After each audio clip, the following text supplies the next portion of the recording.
Gia, how'd it go?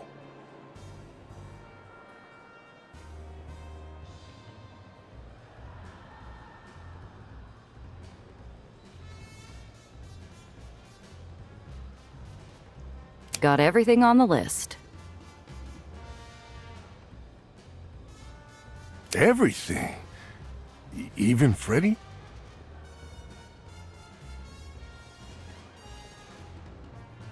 He said he'd think about it. Can't promise anything more than that.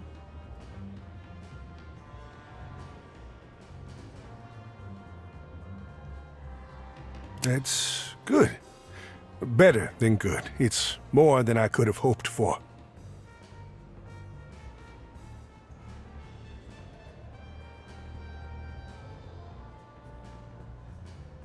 Thank you, Gia. Tonight's going to be special. I can feel it. Need a hand with anything else? I think I got this covered. Why don't you take a spell? Freshen up a bit before the party, if you like. Time passes.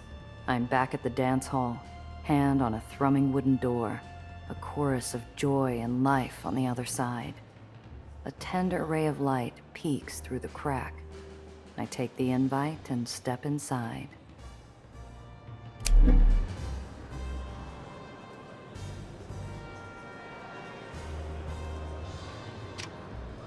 The stage bears barely a scratch or scruff from its burial. Either it was in better shape than I thought, or Grayson's a miracle worker. Bright bulbs, dusted curtains, stitched up holes. Hard to believe it was a site only fit for the spiders and moths until a short while ago.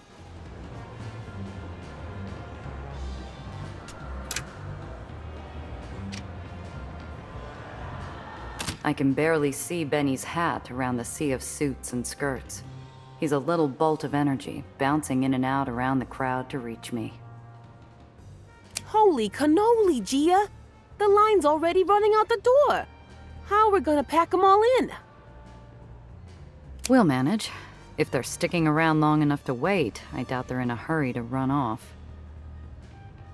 Through the waves of crowds and dance floor, my eyes drawn to an approaching pair, a musician in a tan suit, arms slung around his other half.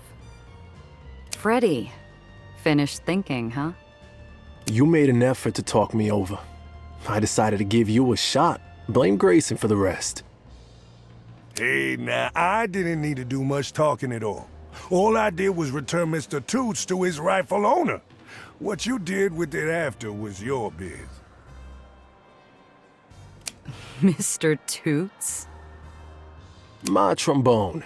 Now, if you'll excuse me, I've got to go finish warm-up. His eyes roll, but Freddy's half grin is a break of light through the gloom.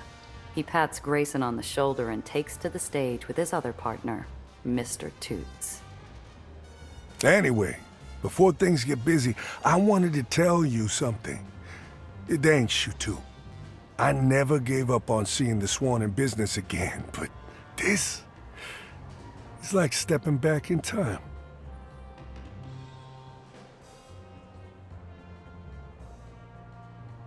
Wouldn't have happened if you hadn't thrown it all together. Grayson gives us a 15-watt smile. He takes to an expectant stage and a deserved applause. Him and Freddy lift their horns. The hall holds its breath in anticipation. The music starts, and the Swan completes its transformation. The once stale air warms under bright music and swaying bodies. Though I'm supposed to be working, I imagine myself on the floor too.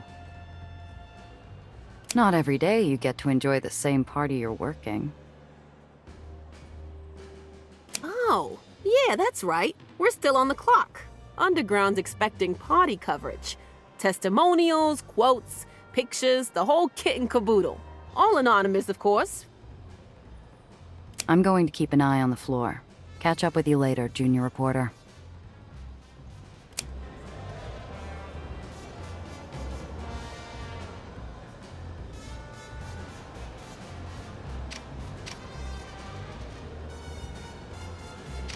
Polished to a shine, the bar's a watering hole for the thirsty and giggly. How long's it been since they've had a glass of something more than water and church wine? There's a line from the beauty station to mirrors of all genders and ages. Men with hair gel and women with makeup take a gander at their reflections and leave with a bounce in their step.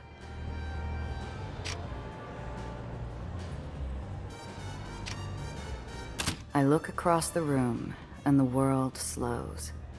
Whether scarred or in new clothes, Piotr has a pair of eyes I'd know in any crowd. They trail my every gesture, from my dress to my face, until we're steps apart. You look good. Anais? Didn't think to ask. Got it for a job. Yacht party with Dreamland's upper crust. Whoever picked it's got taste. Newest season, classy colors, pretty enough to look at. Not enough to stick out. In Dreamland, anyway. You planning on spending the night gushing about my dress? A spot opens up along the bar under a shuffle of giggling feet. Part of me doesn't realize we're stepping through familiar motions until we've cleared the counter and perched our elbows. But when we run out of steps, the silence sets in. I feel like we're wading through a room covered with molasses. No helping for it. I'm going to have to get us unstuck. Heard Eli sent out a full draft order. Glad to see you got out.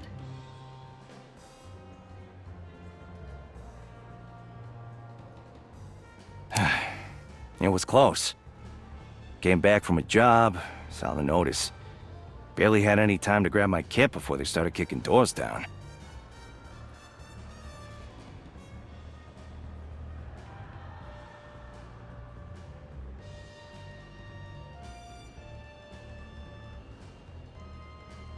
And the shop?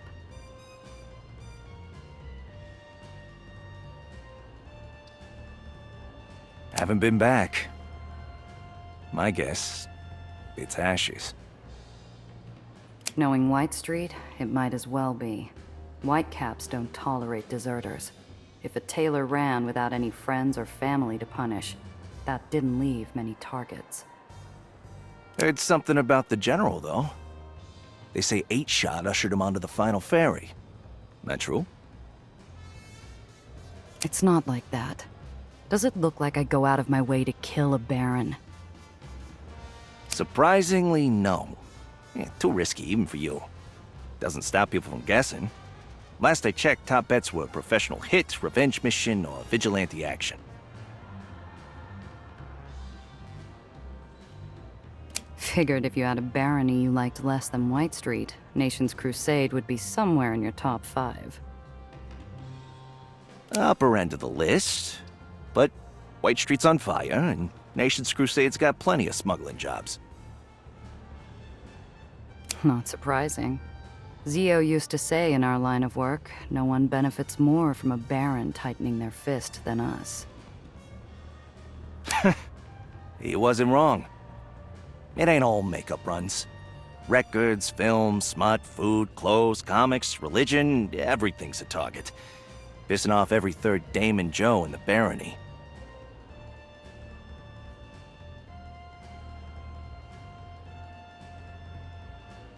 I stare at my reflection in the counter. A while ago, I'd be imagining a steady stream of work and a growing pile of cash. I don't see them now.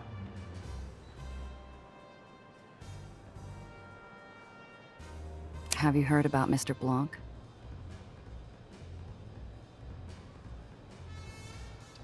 Not since my last Uppers gig. Why? What happened?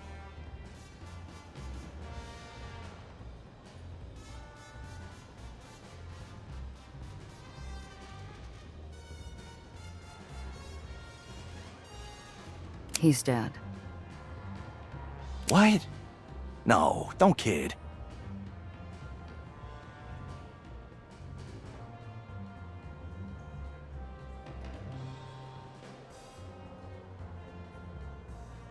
I'm not screwing with you, Needles. I was there.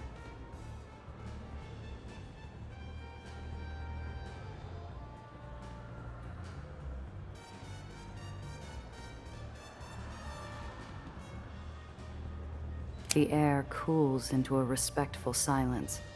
Needles waves down the bartender. We order 2 shots.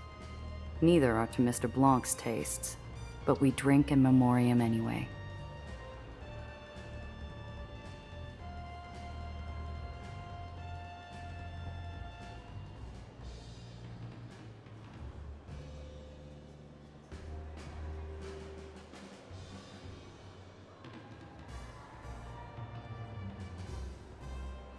To Mr. Blanc. He ran a nice bar. To Mr. Blanc. He gave me a second chance.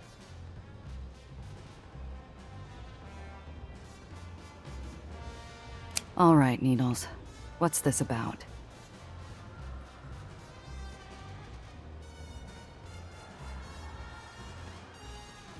Needles usually isn't one to pull his punches. Whatever this is, his fingers fidget for half a second before placing a set of keys on the counter between us.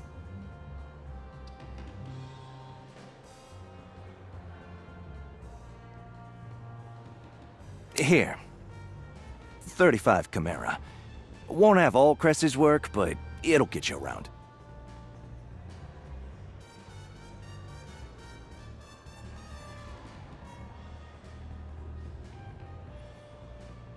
You fixed Chimera?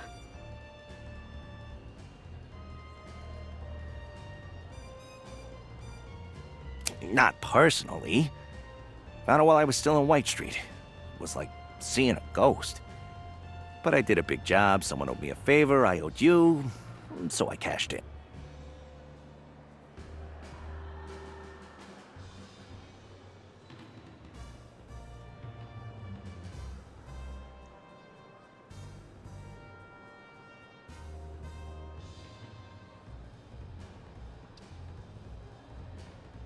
Needles, when I said you owed me double, it was for the gala.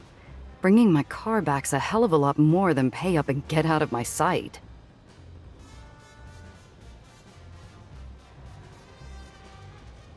Yeah, but I owe you for more than the gala. Owed you for the Valentine job. And for being a bastard who couldn't even say sorry.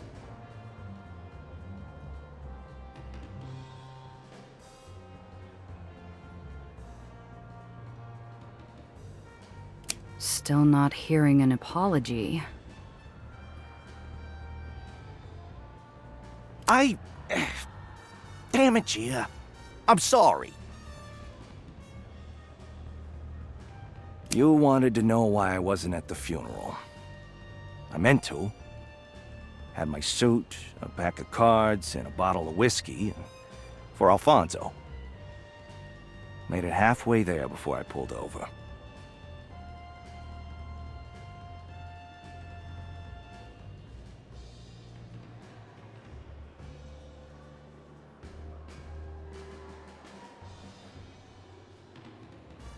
Kept thinking Alfonso would still be here if you let me drop.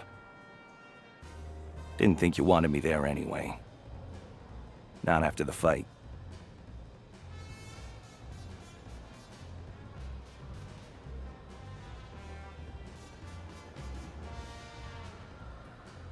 Look, Piotr, if I didn't want you there, I would have made sure the invite never got anywhere near you.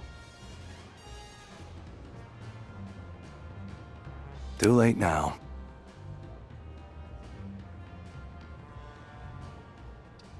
The reminder is a familiar ache between my shoulders. I look for a distraction among the bottles. Instead, I see a couple behind us overlaying our reflections. Maybe Piotr sees it too.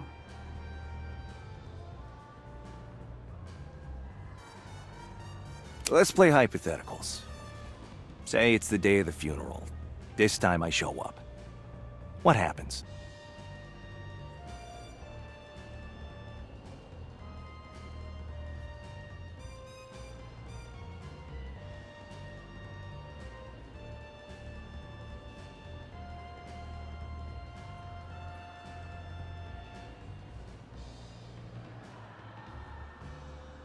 Same thing we do every time we finish a big job.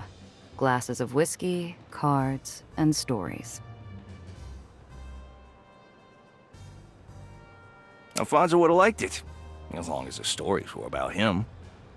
Always liked someone else reminding him how clever he was. He ever tell you about the cabbie wars? About as often as the Russian bear.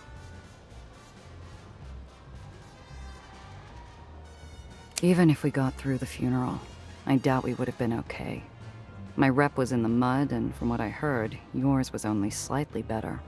We'd still be scrabbling for jobs.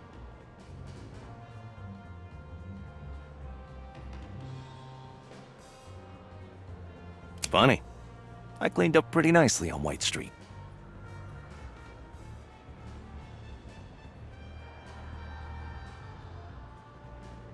I also remember you getting chased out by whitecaps. It was nice while it lasted. But maybe I could have skipped that part. Wouldn't have set up shop there if we'd pooled resources. And you know who the reliable one was. Some clients like that. So, where do you think we would have ended up?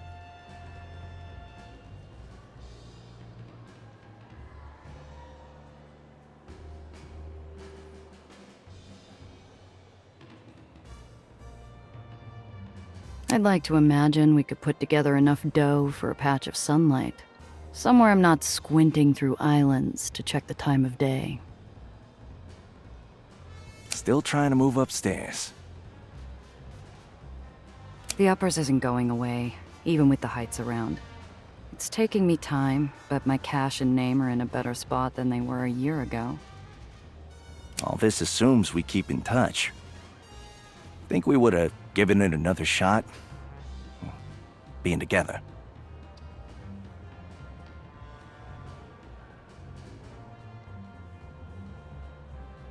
Maybe not immediately, but I'd like to imagine we had a chance. Still missed your crooked face, you know, when I saw it in Raymond. Funny. I missed your perfume. My perfume? Yeah, the wildflower one. Noticed it under the bleach. Reminded me of a lot. That and working with someone who enjoys playing dress-up just as much. For a moment, the edges of the world soften with dreams of another past. I linger in the could-have-beens until the couple disappears, stranding us back in reality. It's a nice story. Too bad that's all it is. Yeah, doesn't change a thing. Wasn't there for the funeral. Stabbed you in the back. Got whitecaps chasing after us. Honestly, Piotr, it still hurts. I won't forget you got Chimera back. That doesn't mean I'm entirely over what happened, with White Street or Valentine. Didn't expect you to. Still feeling it myself. But we never would have been in the same room a year ago, let alone be talking.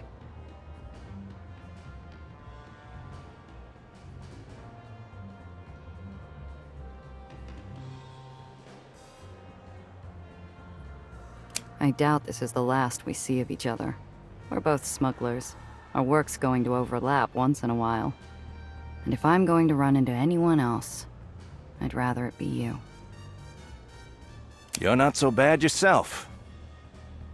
I already lost one Randazzo. Hate to lose another. It's another reminder of the hole Zio left between us. This time, I almost don't feel it. Anyway, you got a job. I need a smoke break. I'll see you around, Milaya.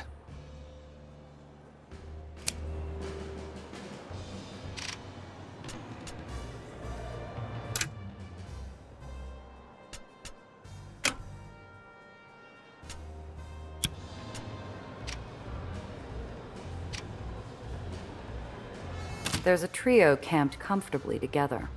Their limbs are a comfortable sprawl, as though the dance hall were their living room.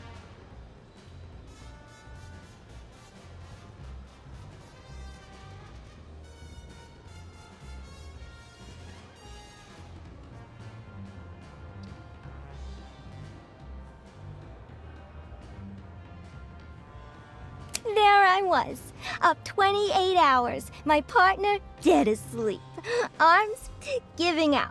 I saw the ice buckets and I knew what I had to do.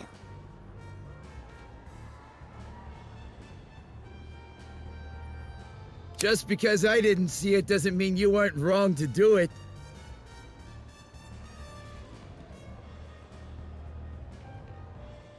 Lighten up. Scolding her isn't gonna bring the prize money back, which you should know after helping us spend it all on drinks and movie tickets.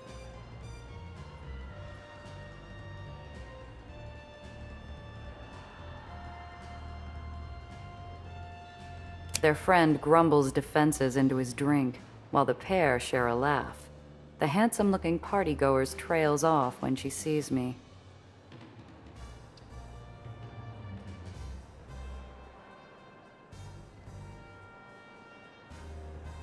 Evening, miss. Hope you don't mind some fossils taking up space. Why not? Sounds like you were here first. Damn right, sweet thing. We and the Swan have a history. We were reminiscing a bit. All right, I'm curious. What did you do with the ice buckets? Don't. We'll be here all night listening to her again. Then plug your ears, sweetie. Once upon a time, the Swan used to hold dance marathons every last Tuesday of the month. 50 cents for admission, free food and shelter. Winner takes all.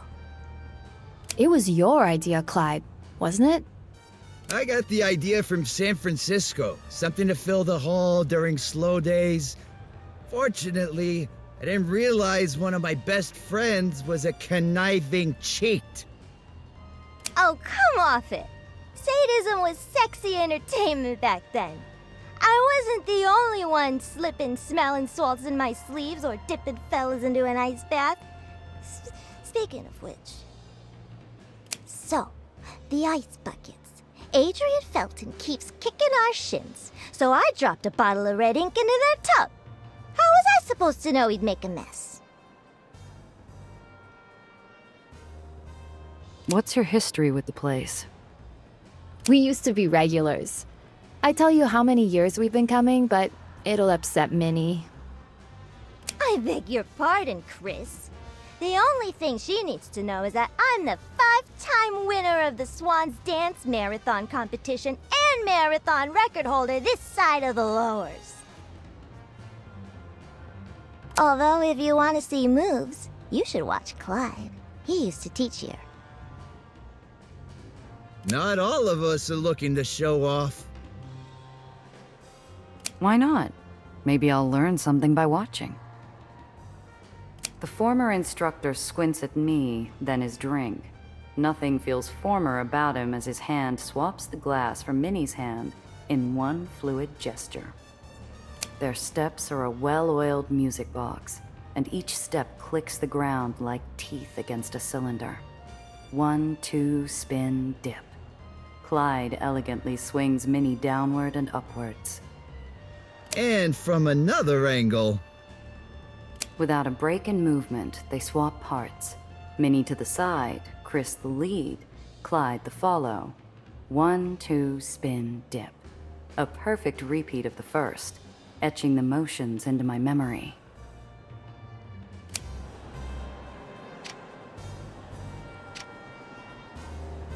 The floor here is strewn with all the sheet music the band tossed onto the floor over the course of the concert. I'm not sure if it'd be worth anything, but it's a piece of Nation's Crusade history now.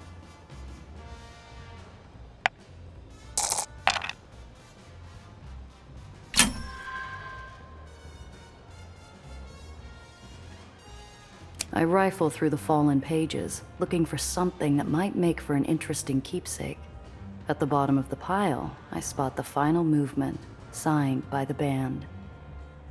I tuck it into my coat pocket. I'm sure a music lover would enjoy this piece of history, even if it takes a little insider knowledge to fully grasp the significance.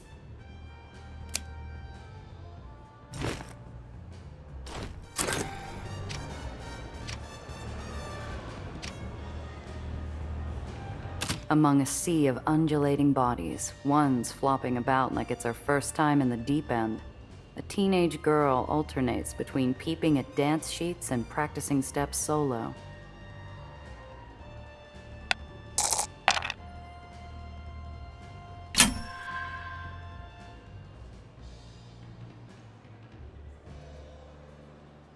Mind if I cut in? Oh, sure. One hand in hers, one arm around her back, I guide her through the steps. She's a choppy partner, jerking on slow steps and dragging on quick steps, but she evens out with each repetition. I'm doing it. I'm really doing it. Sure are, kid. First time? Pretty much. The last time I danced was at my cousin's wedding, but that doesn't count. And Nation's Crusade doesn't allow dancing for even weddings anymore, I take it. No. Grandma says it leads to sinful thoughts and sinful actions. Is it weird I don't care? The song ends and we part. The flushing girl bobs her head. Thank you. I'm going to go practice some more.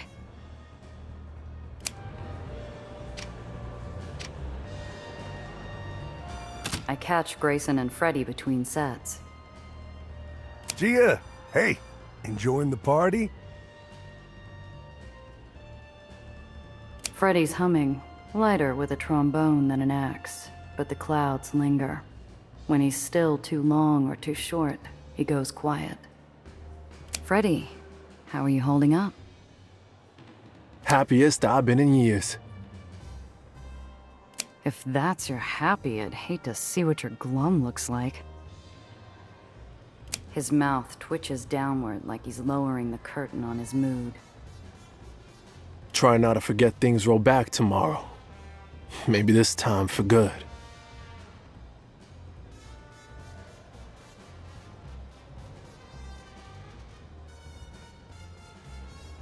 You want it to be for one night only? No. Then what's stopping you from doing more gigs with Grayson? It wouldn't be public, or even as nice as here, but it'd be somewhere. I could. We'd make a good run of it. It still doesn't change the band or what happens if we get caught. You think the hurt's worth it? Honestly, I couldn't tell you. But I know what it's like to be stuck living in something you hate. Maybe. I'll think about it when I'm not working. Thanks for noticing, Gia. Sounding swell, Grayson. Oh, thank you. It's all the atmosphere. Nothing fills my cup faster than a full house and a great band made to live up to. You really enjoy playing that much? Well, sure. Don't you get any warm feelings when your work makes people smile? I'm a smuggler. My work's supposed to happen on the down low. Most clients are happier pretending they never met me. And if I'm lucky, the job ends with a clean handoff and a thank you. So why go to all the effort to help me then? What are you getting out of this?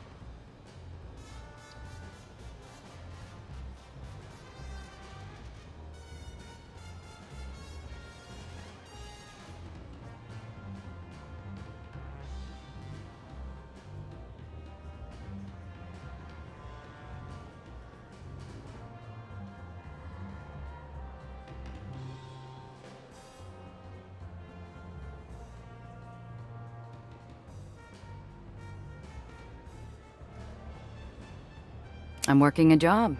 I told a client I'd help her fix something, and the only way we do it is if I make sure this party happens. Oh, you're a good friend. Friend? No. A client's a client. I made a contract, so I'm on the hook to follow through. Don't worry, I get it. Sometimes a gig is just a gig. But for what it's worth, you've made me and everyone here real happy, Gia.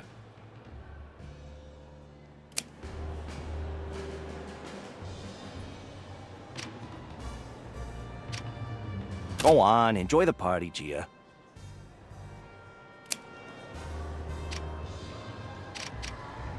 Hey, Gia, what's the word? Any trouble?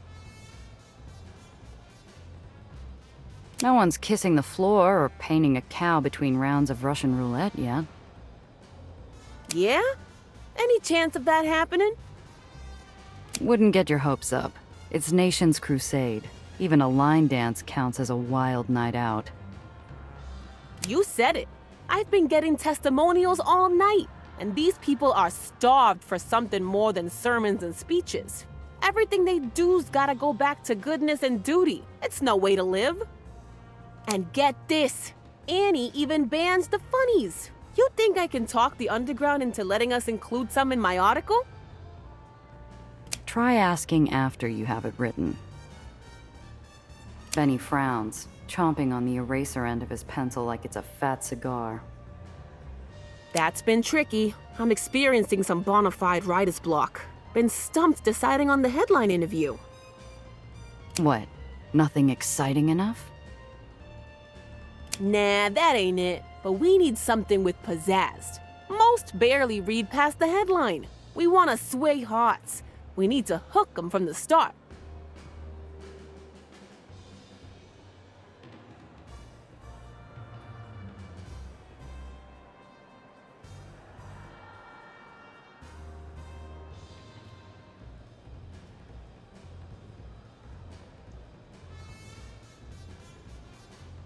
Annie's ban put Freddie out of work.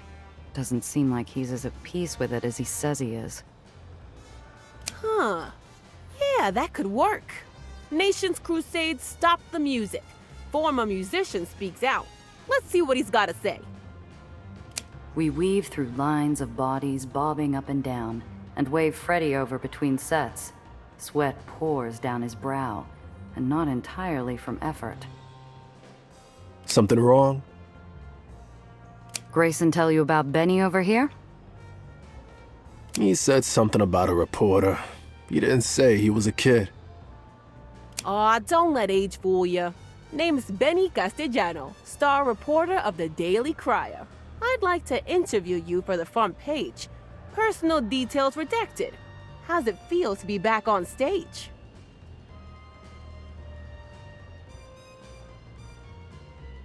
While others might have blushed or preened over the opportunity to make the papers, Freddie's face clouds over. He looks as sure as a dented weather vane.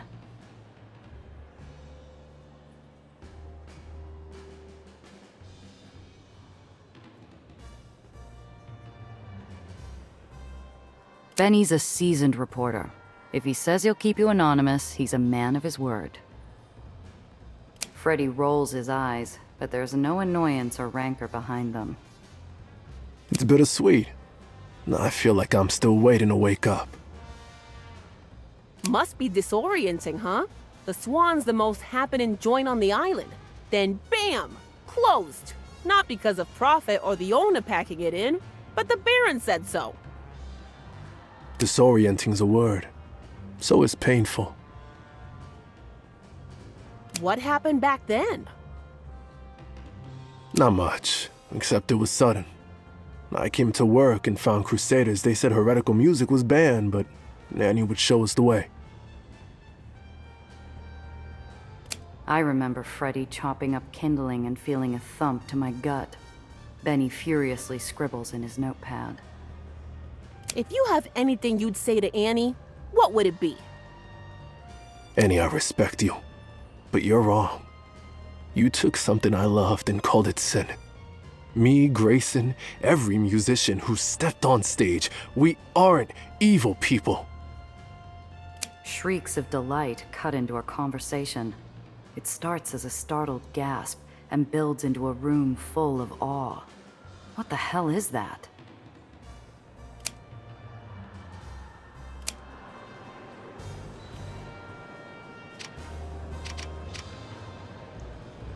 Clad in a sharp suit, Apollo could have walked off a poster. While tongues tie themselves into pretzels and autograph requests come out in stutters, he takes them with a gallant wink and a smile. As the crowd flows towards the matinee star, I swim upstream to Grayson. The musician's flustered, professionalism straining against the same enchantment that has his audience. Is that Apollo Diamond? What's he doing in Nation's Crusade? In one of my parties? Am I dreaming? Couldn't help himself, I guess. Once the pleasantries ebb away, Apollo sweeps to the stage. The crowd parts, forming a narrow path between him and Grayson and me. Oh, hello, old sport. Lovely barnstopper you've got going on. My people heard rumors about a floating dance hall in Nation's Crusade. Had to come see it for myself. Thank you. I mean, you're welcome. It might not be as fancy as what you're used to, but we are a friendly crowd, aren't we? The hall swells under a tidal wave of agreeable cheers, swept away under the fantasy of a movie star in their little corner of the world. I feel a little floaty myself when Apollo turns to me. Gia, darling. Fancy seeing you here. We really need to stop meeting like this.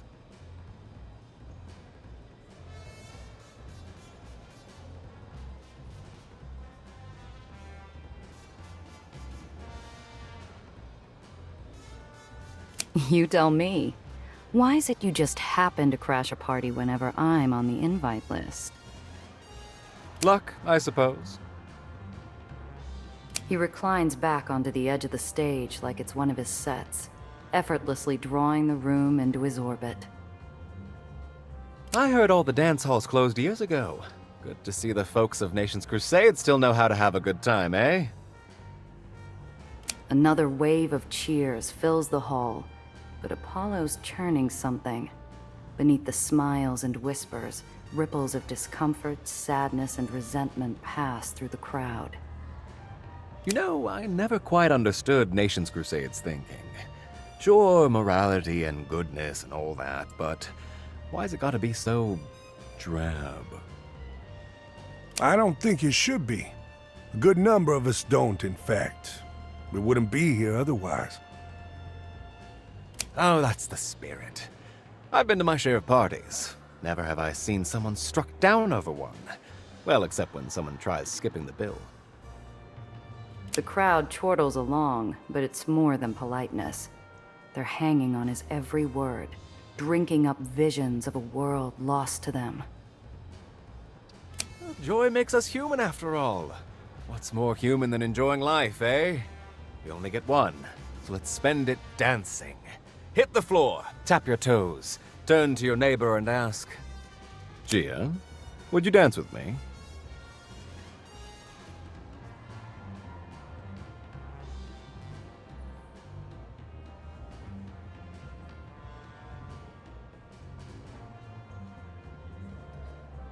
For a moment, I'm standing in a fantasy.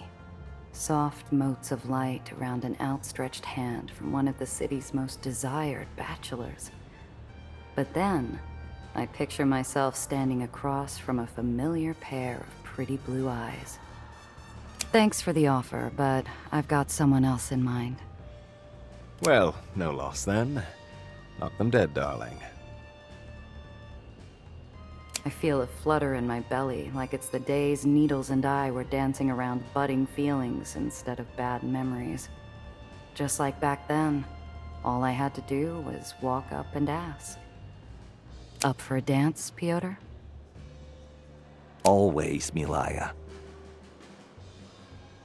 He takes my hand, and the emptiness shrinks to the spaces between our fingers. I doubt it'll ever fully close, but we leap back and forth across it with every step. Hours pass.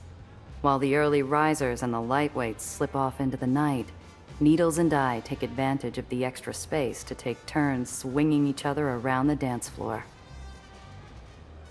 What the hell was that? If I didn't know better, I'd say you were trying to spin me through a wall. Hey, I spin fine. You try after 2 drinks. Without missing a beat, we switch positions, and I mirror what Clyde showed me. 1, 2, spin, dip. I swing needles low, fighting a smug grin as he flushes brighter than a bolt of crimson fabric. Hours pass. Stars wink away to morning's light, and the remaining night owls make for their beds. Needles and I take the last dance slow. Nothing but the sway of our bodies to keep us upright. Gee, still with me? Still dancing, aren't I? Just checking. In case you need someone to walk you to your car. Is that an offer? The music ends. We stumble off, leaning against each other to get to our cars. My memory rings in a pleasant haze, but I remember the words we drove off on. Goodbye for now.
I run into a standoff between a protest group and bucketheads.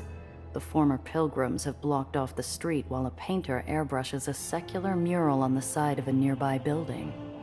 While I can't say it's a victimless crime, it's hardly the sort of thing that would concern a baron of the lowers, if that baron were anybody but Annie. Civil unrest means our strategy's working, but I'm trying to continue working behind the curtain. It wouldn't be a good time to get pinched by the authorities. I'll have to handle this delicately.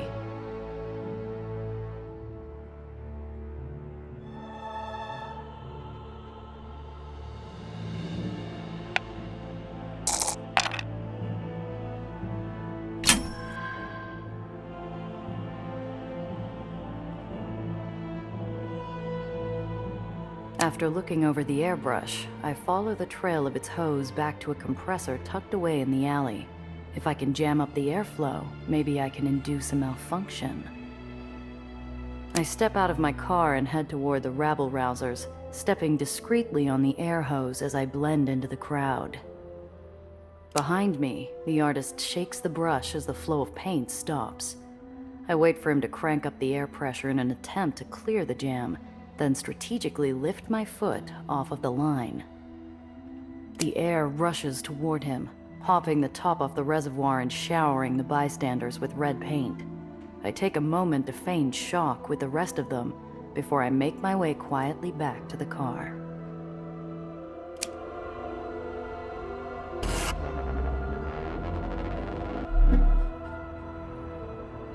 I'm rolling slowly through a stop sign when the world seems to shiver. The Aether road suddenly lifts, colliding with my front right fender, and in my peripheral vision, I watch a rotted house bend at the waist. I am a marionette to some immense force, the strings pulling on my entire body at once. What the? In the sky, I see the well pulse. In a flash, the colors grow more vivid, while the outline expands against the blue sky. A forgotten island near the rift cracks like an egg, drifting into the well's depths to vanish. I need to get back to the hole, and now. Nellie needs to hear about this. There's no time to lose.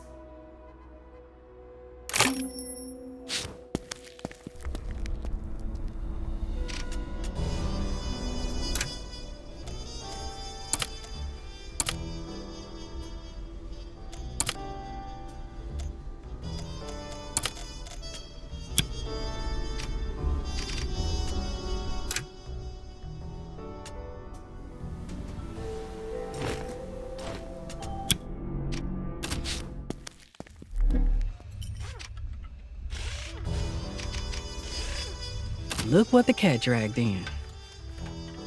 How's the Chimera looking? She up to your standards?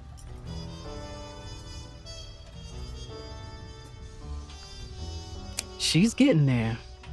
Whoever Needle's miracle worker was, they cared more about looks than optimization. Already swapped out the engine and repulsors. Looking over the bushings next. Despite that, she's wearing a small smile. Her mind's still snapping together the pieces, figuring out how to return Chimera to her old self. Knowing Cress, she'll be even better. I remember you telling me something. Apology accepted if you get our baby back? You got some help, for sure. You're forgiven. Just make sure you keep a better eye on her, okay? Saved it from one of Annie's temperance bonfires. What do you think? Let me clean it up first. I can still smell the smoke on it. Be careful out there.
Zdravo. Don't be a stranger.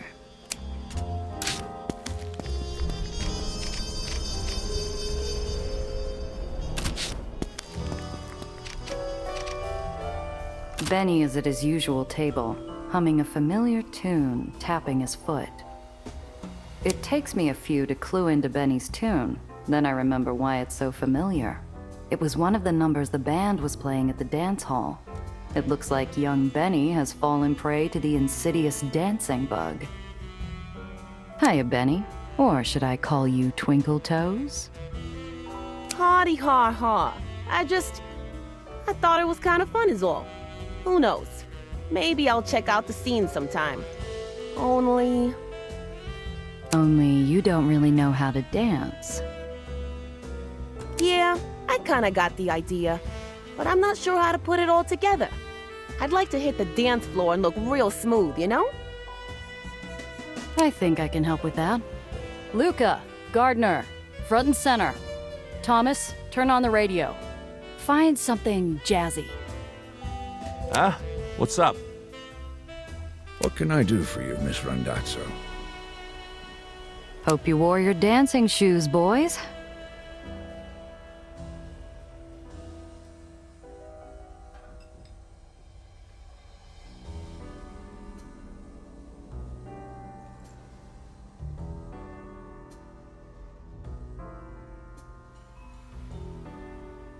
The best way to learn is by doing. Come on, kid, let's prance. Not sure about that. I'd rather watch first if that's okay by you. Give me some idea of where to put my big feet. Don't worry so much. Try to have a little fun with it. No, really, I couldn't. Don't make me, okay? Show me first, please.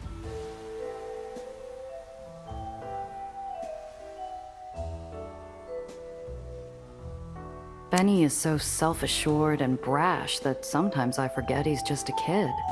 His hands are up, he's biting his lip, his cheeks are flaming. I thought he was being modest, but now I'm not so sure. Okay, relax. We'll put on a show for you first. You can try later. Does that work out for you? Thanks. I'd like that.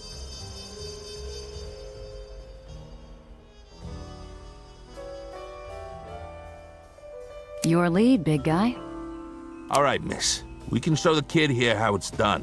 Just watch your hands. I'm a married man after all. Luca takes my hand in his big paw, gently placing his other hand on my hip. He bobs his head along with the music for a couple of beats, then sways, guiding me along in his wake. I was expecting him to squash me with those clodhoppers of his, but he moves with surprising grace. He's no Arthur Murray, but he's no novice either. Luca, you're not half bad. Diane and I used to cut quite a rug back in the day. Dances are a cheap way to have a good time. All you need is a place. Plus, it's all about the footwork, just like fighting. Seriously? Whether you're a powder puff puncher or a heavyweight plug, footwork really separates the serious fighters from the brawlers. Good training. The two of us finish our dance in time with the song. Gardner favors us with polite applause. Benny laughs and claps, stamping his feet on the ground. Hey, thanks, you guys. I think I got some good pointers out of that. Maybe I could have the next dance, Gia?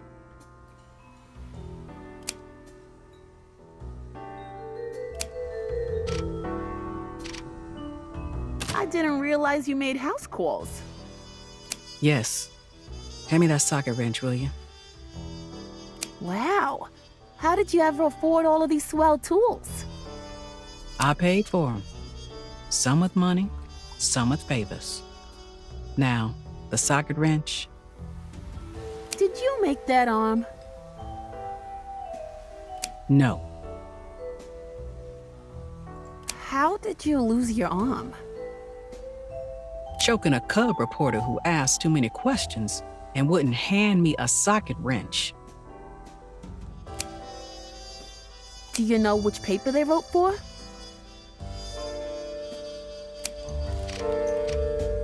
How can I help? Let me know if there's anything I can do to help. Need something? You know where to find me. Hey there. See ya. Giovanna? Ta. Miss Randazzo. Take care out there. Miss, clear skies to you. Giovanna.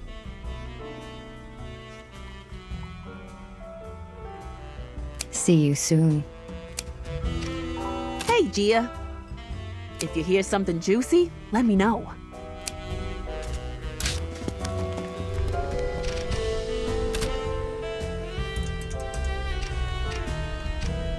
Oh, hello.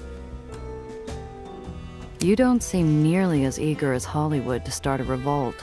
If I didn't know any better, I'd say you were planning a funeral. Apollo is young. He's fought enough battles to get a taste for the thrill, but what we're doing is still war. It may be necessary, but it's not something I take pleasure in. Spoken like this isn't the first war you've been a part of. It's not. It was a very long time ago. I was not too dissimilar from Apollo. Young, angry, and driven to change the world now, unable to think of what cost we'd later pay. At that age, I felt I could do anything, even run away from my free home and contract. You ran away without paying off your contract? What about the Terriers? My eyes hadn't completely changed. Myself and a few others thought if we left before then, we could start again somewhere else. Why should the Baron miss a few Aetherians? I'm sure it's no surprise that the Baron's Terriers found us eventually. They burnt down the new lives we built. After that, I had little choice but to return to the free home. You seem pretty familiar with Nation's Crusade. Deal with them a lot with the Undercity League? We try to maintain civil relations with all baronies when possible. It puts more tools in our belts for when needed, such as relocating our friends from the tomb, or finding somewhere for Cressa. You really trusted Nation's Crusade with her that much? Cressa needed somewhere she could recover safely. Many baronies are not kind to us, even when we've paid off our contracts. I knew Nation's Crusade would see her as a human in need of kindness. No wonder you two are willing to stick up for Annie. She was kind to Cressa, yes. And she is one of the most reasonable barons I'd ever worked with. However, it's been some years since she became baron. I'm afraid it's enabled her worst impulses. Wouldn't be the first person to lose her head over authority. I doubt it's a coincidence that almost every baron we run into is a power-hungry maniac. And Annie's got a whole flock cheering her on. Even so, I want to believe she and Nation's Crusade can be better. The Terriers tore apart your new life and forced you back to the free home. What happened after that? What many angry young people do. Dedicate themselves to revenge. I undermined the Baron at every turn. I broke every rule I could for our people. And when the Baron went to war, we aided his enemies. It's the sort of tale that'd have Apollo salivating. The underdog Aether fighting back against oppression to save his home. But I know there's no happy ending. When the dust cleared, it didn't end up changing anything, right? I'm afraid it did worse than that. The new Baron was crueler than the last. And when Terriers were not enough to keep us in line, she would employ blacktails. I feel ice wash down my spine. Blacktails might be high-living adventurers, but almost all of them cut their teeth on the battlefield. Barely trained Aetherians would barely put a dent in them. I'm sorry, Sam. Thank you. I've had years to come to terms with it. I might not have changed the world then, but I've done what I could, in my own way. Though I would prefer it to not come to war, I'll still stand by you through whatever may come. See you. Ah, you're back.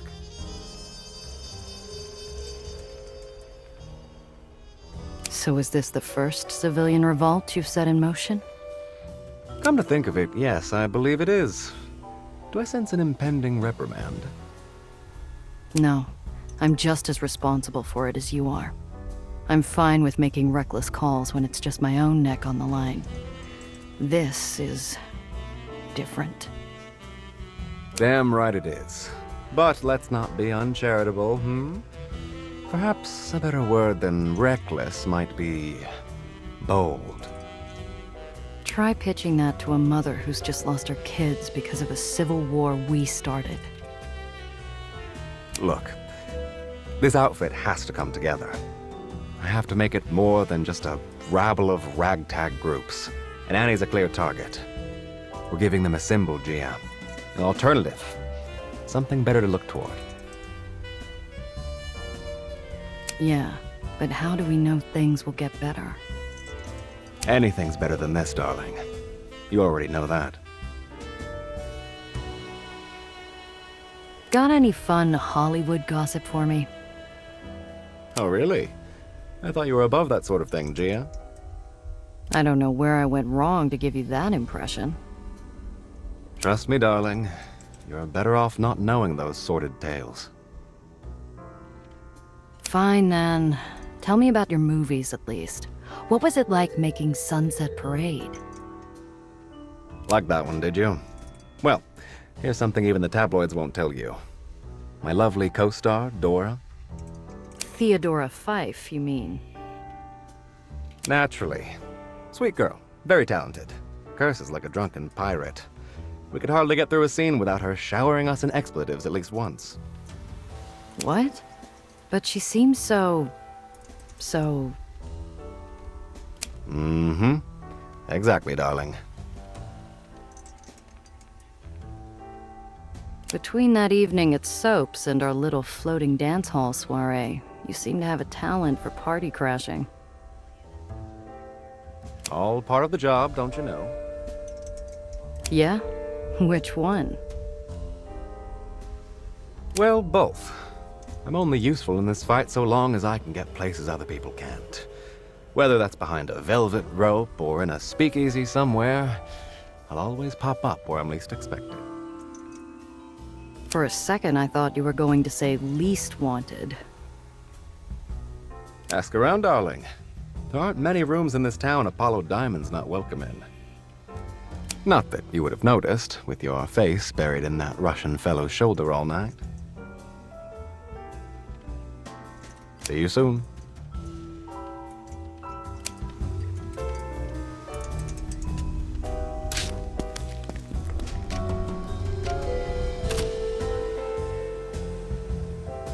Calm down, Eleanor.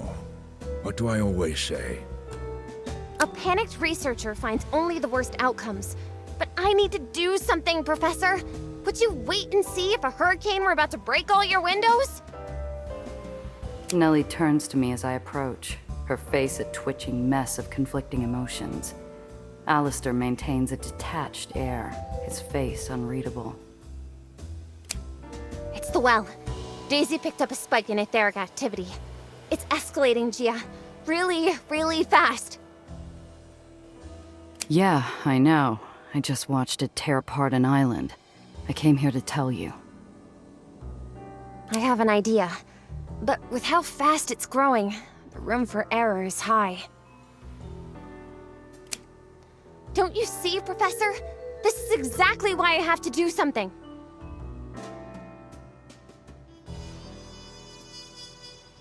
Nation's Crusade has a gravity shield. The islands should be fine, right? The towers won't hold forever. As the gravitational pull of the well increases, they're getting less effective. And once the pull is strong enough, they'll tear the barony apart. Even once you've accepted a terrible reality as it is, sometimes it's hard to believe. The well's been a static, if terrifying, part of the lowers for as long as I can remember. And that's about to change. How long until that happens? Soon. I've never seen the two of you argue like this. Maybe you need some air. We weren't arguing. I was just explaining my point to the professor. It was merely a disagreement, Gia. We're academics. Our field is based on spirited discussion. As Eleanor hasn't started swinging fists at me, we're still in the realm of civility. Professor Gardner, this is no time to joke. I'll take this seriously when you do, my dear. Something? What exactly is this something you need to do? The well's growing fast. Annie still won't negotiate. So, maybe it's time to act. We're doing everything we can. Annie will have to come to the table soon. Gia, Daisy is already mounted onto the truck. We don't need to worry about Annie. We can go right now and activate her in range. We'll just have to be a little closer than I had planned. Nellie, we talked about this. One wrong move at the well and you'll be torn apart before you get a chance to blink. You've seen what it can do to an island. And you're no island. I agree. But if Eleanor's heart is set on this, the least we can do is ensure she is adequately supported. I know Daisy, and I can drive better than most in Olympus Park. I'll make sure she comes back safely. Thank you, Professor. Let's go. Wait a damn minute.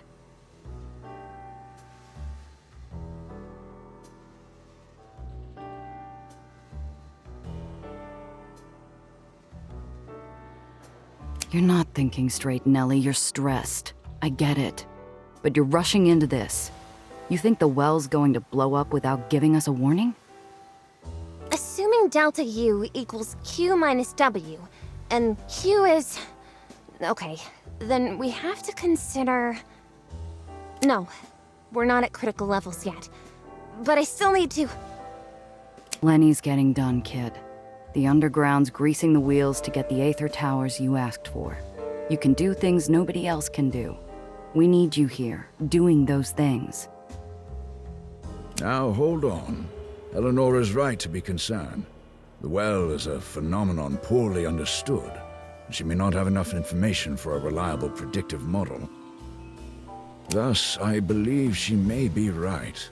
If we neglect to act now, it may be too late to act later.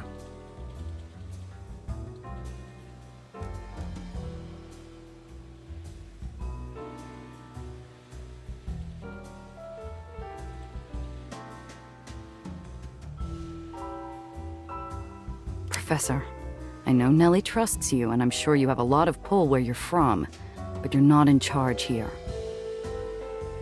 A vein in his temple beats a steady rhythm in the quiet lab, though his face keeps an affable calm.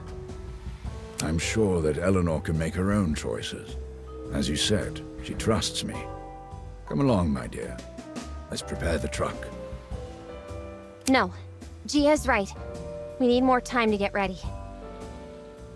His jaw moves through several less than academic epithets before returning to neutral. Very well. All right. So we're clear? We stick to the plan. I keep helping the underground to force Annie to the table, and you keep an eye on the well while you work on improving Daisy. Agreed.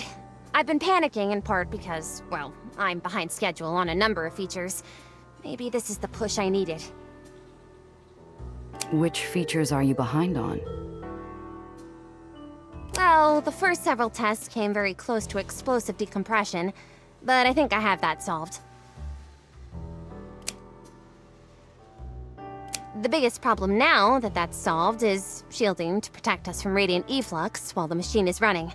It's going to take some time to solve, between design and production. I'm going to get ready for the next mission. It might be the last before Annie comes around. Be careful out there, Gia.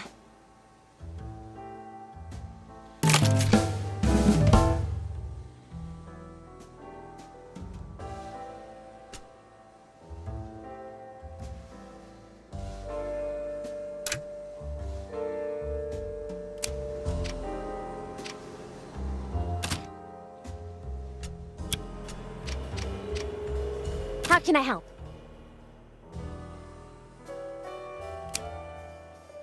Any idea what this could be used for? This one might be tricky, but I have some ideas. I think I can now finish this little side project I've been working on. I'll leave something for you in the steamer trunk when it's all done. Come back soon!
Traffic slows. The standoff between the locals and a group of bucketheads has unfolded in front of me. They're busy slapping the cuffs on a gaggle of street musicians, much to the chagrin of their eager listeners. Evidently, nobody told the performers that they needed approval from the local mission. At any rate, if I want to move along without risking detainment, now it's my problem.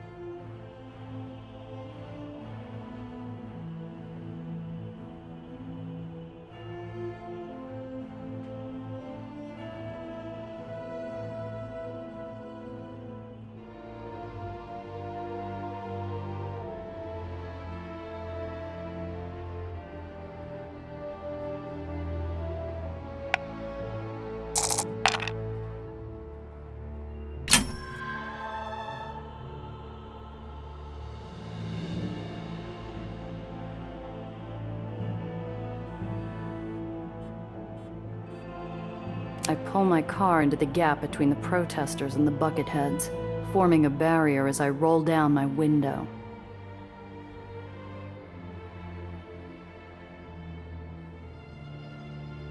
Hey, lawman. Can't you see this is about to get heavy? Do you really think the Baron wants you fighting with the public over unauthorized frivolity? The buckethead gives me a stone-faced expression, but I can see the cracks in his resolve forming. The law is the law, and they broke it. There's nothing I can do. You're going to have a whole lot more lawbreakers on your hands in a minute. Just impound their instruments until they come pay the fine. That's punishment enough. The buckethead stares at the crowd for a long moment, then motions for his comrades to release the music men. The crowd cheers, and I seize the moment of relief to float on.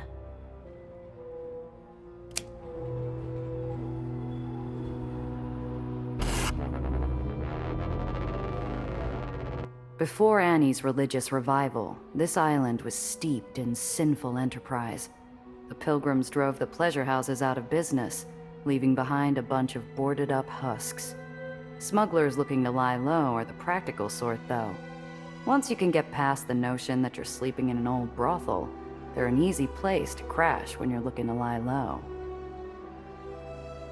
While I can't say much for the ambience, it's an unusual luxury to enjoy privacy and a soft bed in a safe house.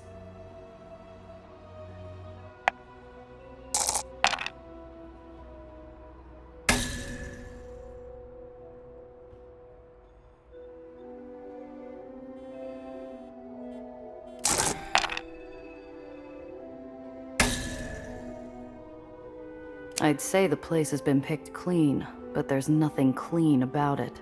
It's empty and spent.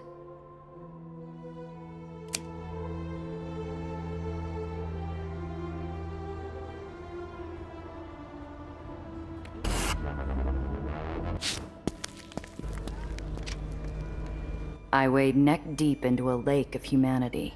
Pilgrims flood the space from station to ferry, many wearing clothes peculiar to far-flung baronies. Locals still comprise the majority, but it's a slim one.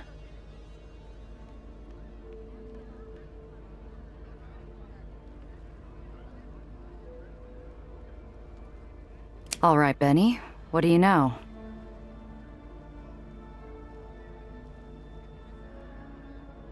The pilgrimage is supposed to be this big religious thing, see? Supposed to make you reflect on Annie's journey when you walk through. All the locals gotta do it. But there's something rotten in the apple bucket. My sources say there's preferential treatment, money greasing holy palms, and abuse going all the way up the chain, right to the top. Guess the best way to get a fair view is as pilgrims. Yep, Underground's got our entrance fee. So all we gotta do is keep our peepers open and look for clues. All right, let's get on board.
shoo! I have no time for questions. So you're from Nation's Crusade, huh? Care to share your pre-pilgrimage thoughts with the crier? I'm so excited. Everyone who lives under Annie's miraculous rule should go at least once. And I've already been thrice. I'm very lucky.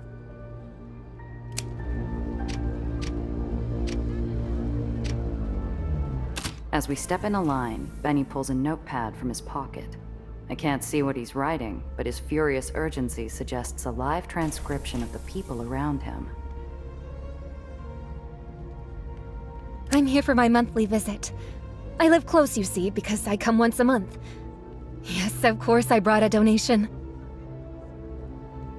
I guess for the experience? I've never been. I'm from the Morrigan Barony. Donation? No, I only brought enough for the entrance. Was I supposed to?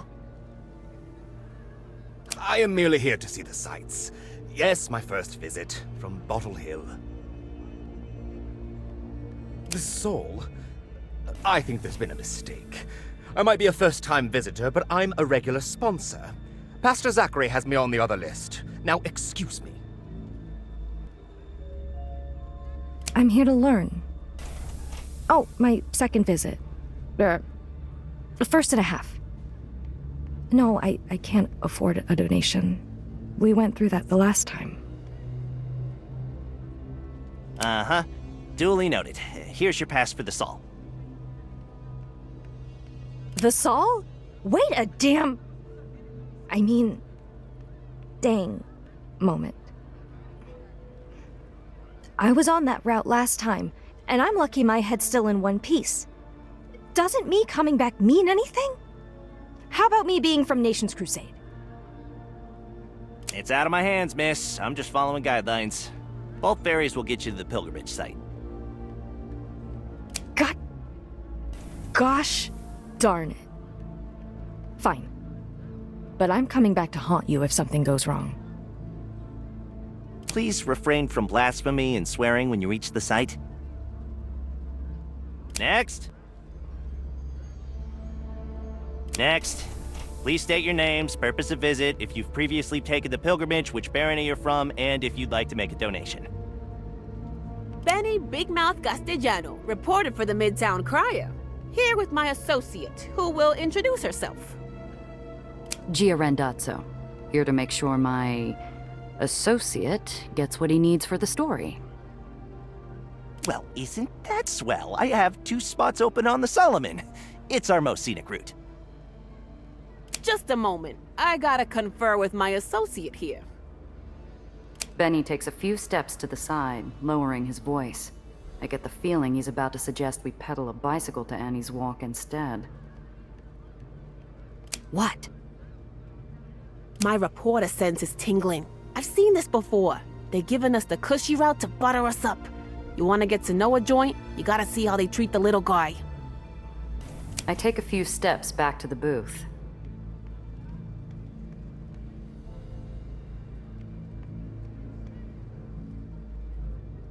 What's the difference between the Sol and the Solomon?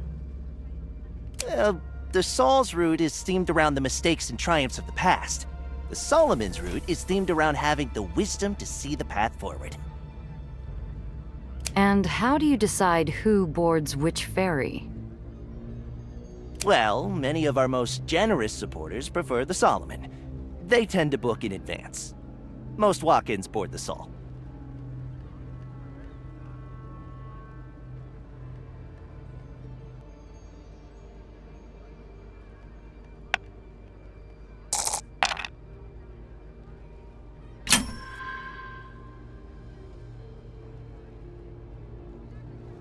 Listen, appreciate the offer, but the Midtown Crier's readers are salt of the earth.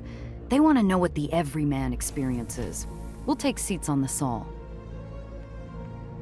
But... There a problem? No, not at all. Here's your pass. Have a safe trip.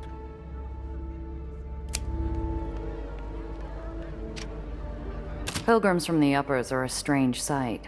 You see tourists in Dreamland for obvious reasons, but here? Some of the ones I see don't look like they're here for their faith, though.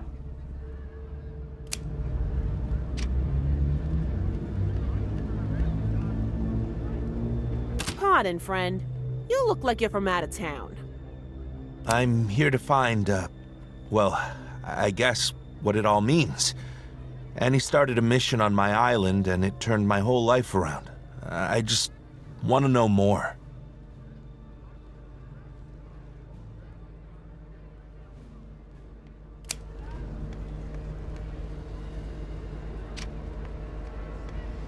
Pilgrims from the uppers are a strange sight. You see tourists in Dreamland for obvious reasons, but here? Some of the ones I see don't look like they're here for their faith, though.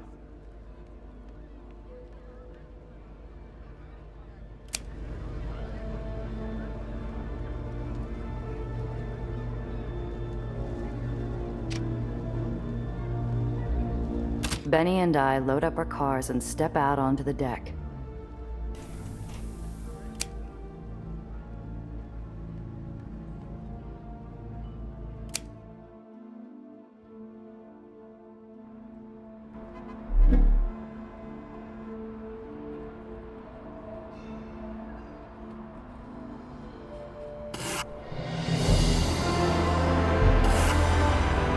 On your right, you'll see the Cana Enclave.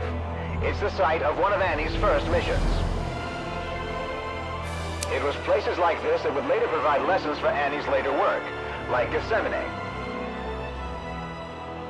Annie's lessons haven't always been painless for the non-believers in her cause.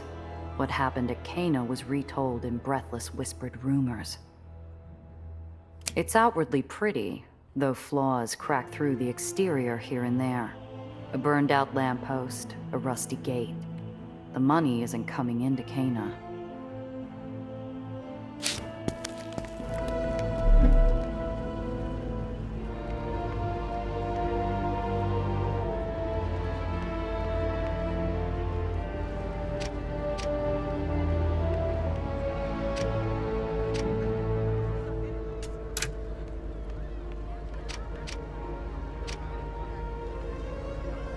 Dear Sir, meeting at...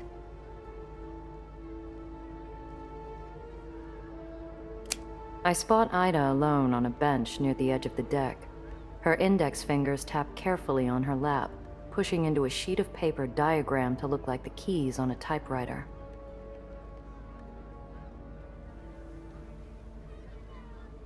What you doing? Don't look like you're taking in the scenery. Oh, I've seen it before.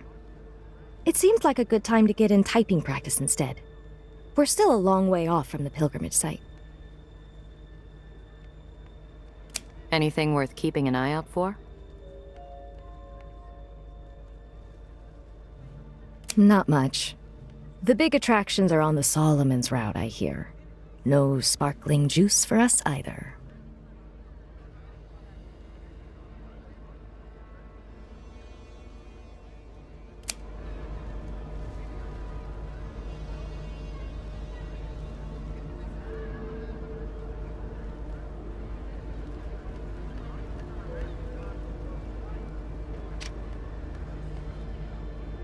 Oh, I thought it would be bigger.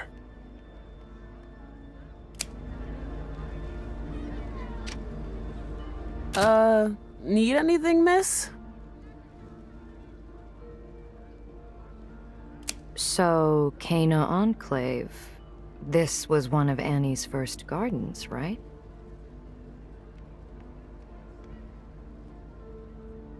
Yes, miss. It was before Annie tamed the well, so they didn't have much.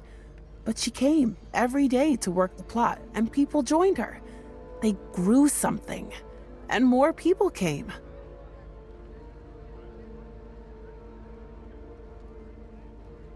And the previous Baron didn't like that. From what I heard, he sent goons to bury the garden in concrete.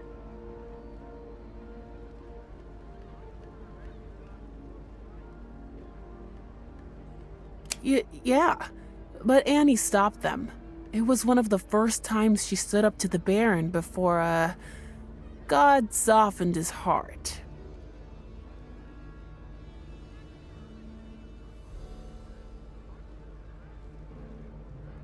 The Bluebell's cheeks pinken on the company line like he's hiding a broken vase under a rug.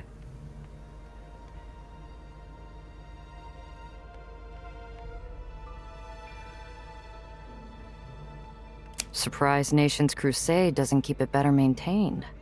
Are all the landmarks along the Saul's route like this one?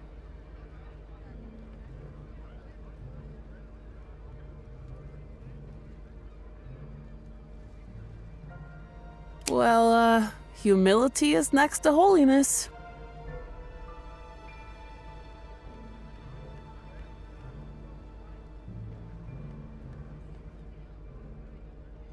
And, there used to be a proper stop there to look around the Enclave. What happened?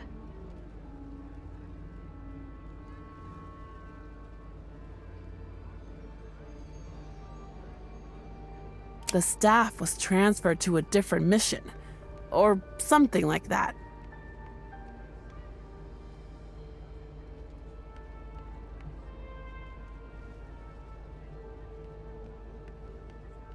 Anything funny happen on your shift?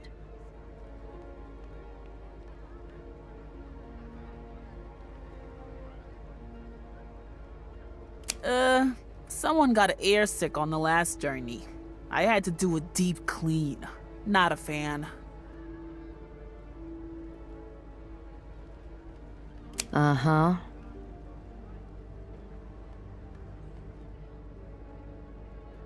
The kid's shoulders jerk, taking my skepticism like a chicken stuck in a coop with a fox. He's hiding something. But before I can ease it out, Benny takes a swipe.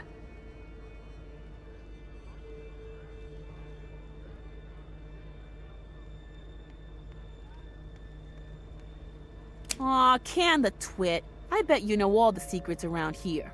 What's a skinny? And why's it got you spooked?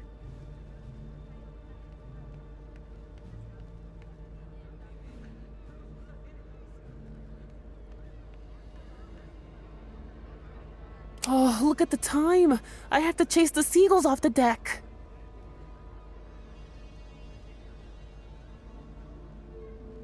He flies off to the other side of the ship, leaving us with a half-filled page and a shared dubious look.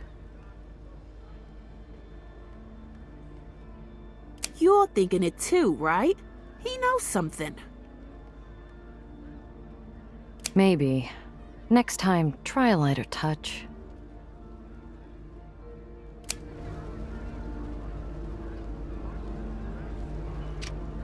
Oh, I thought it would be bigger.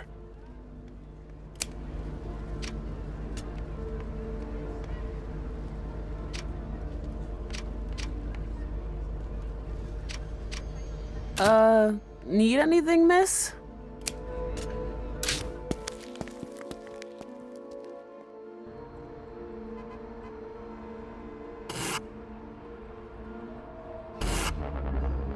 The deck shakes, and a plume of white smoke appears over the floor as it comes to a sudden stop. So sorry for the minor inconvenience. Please remain calm.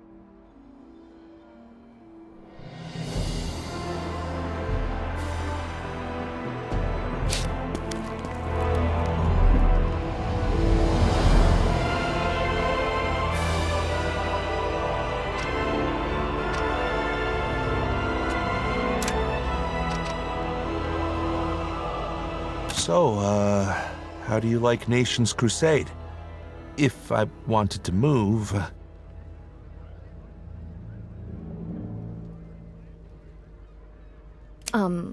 Well, if you're looking for safety and you're willing to put in the work to get to know people, it's a good place to be. You might want to keep your head down, though. People can be suspicious. And make sure you tell them you've done the pilgrimage. Everyone trusts you more if you have. Thanks. I'll need to think about it. You're swell, miss.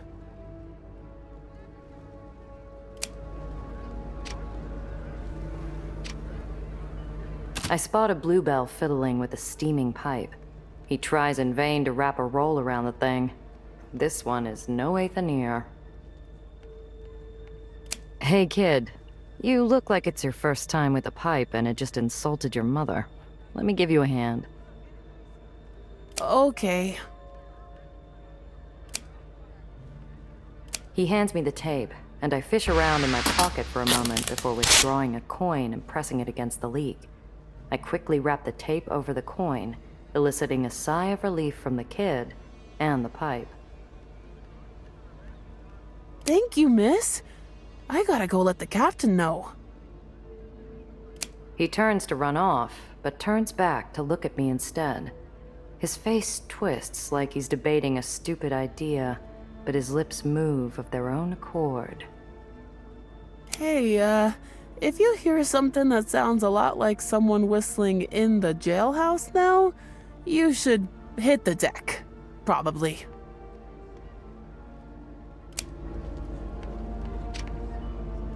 So, how do you like Nation's Crusade? If I wanted to move... Well, if you're looking for safety and you're willing to put in the work to get to know people, it's a good place to be. You might want to keep your head down, though. People can be suspicious. And make sure you tell them you've done the pilgrimage. Everyone trusts you more if you have. Thanks. I'll need to think about it. You're swell, miss. The ferry's progress falls into a sedate rhythm. A cool breeze blows across the deck, and for a moment, everything is calm. Hey, Benny, you found anything? I've been tailing the crew. Seems oddly light for a ferry this size, and the bluebells made himself scarce since the last stop. Maybe he's up to something. Yeah, I'm feeling on edge. I can't shake the sense of danger right out of view. Yeah, whole thing reeks. I wonder. The shrill whistle of a woman's voice cuts through our conversation, followed by a song. I recall what the bluebell told me before he ran off. The same bluebell that's conspicuously absent from the deck. Get down! Benny and I hit the deck, narrowly avoiding a twisted shard of the hull blown past by an explosion. The distinct rat-a-tat of gunfire carries on the air.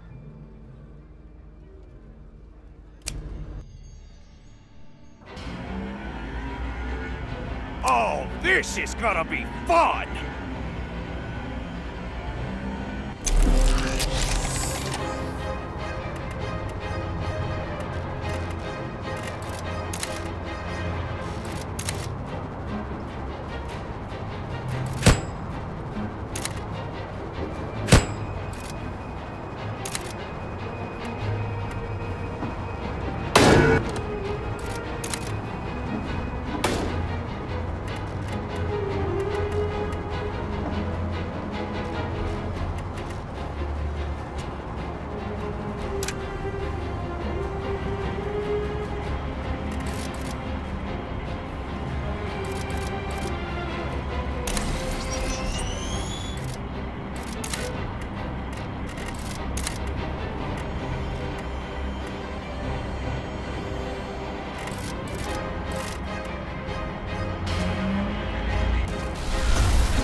Don't look now, but I think we ain't out of the woods just yet. The baddies tailing that other ferry are coming this way.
They're catching up. Pull this damn boat over or we'll all go down in flames. Hello! I was wondering why my men came back bruised. Instead of a herd of sacrificial lambs, I found a bird with a sharp beak. Back off. I have a bullet with your name on it, and it's begging to fly. Oh, now you're talking my language. Can't back off anyway. See, we signed a contract with Baron... You know what? No reason to tell you who or why. This is going to happen.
I got a few too many dents.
I think that's enough dust-up for today, but this won't be the last time.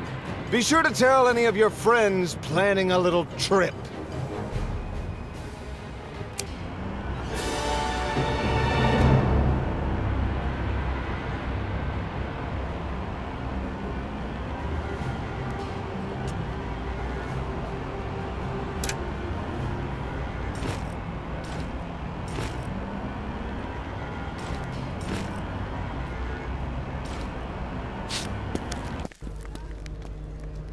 The Sol is missing large chunks of hull, and smoke hangs heavy in the air. Still seems airworthy, but she's going to need repairs.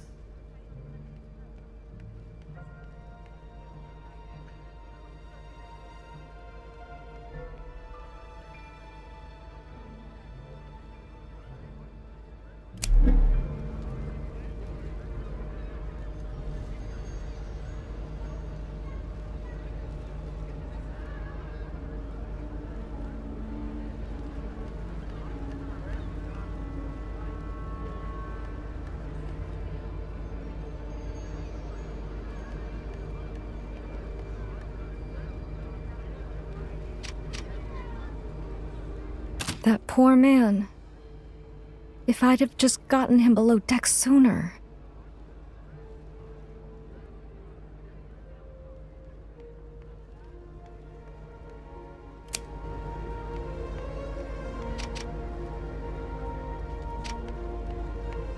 Bullet holes and bad dreams.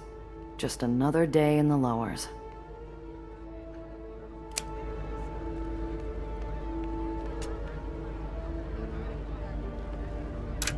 Hello, everyone. The attackers have fled. Our faithful managed to drive them away. As Annie would say, long is the path, and the tribulations many, but... how does that go? Hey, Gia. This attack. Ain't it weird how nobody on the ship seems as surprised as they ought to be? Upper's mercs are dropping out of the sky. Where's the escorts?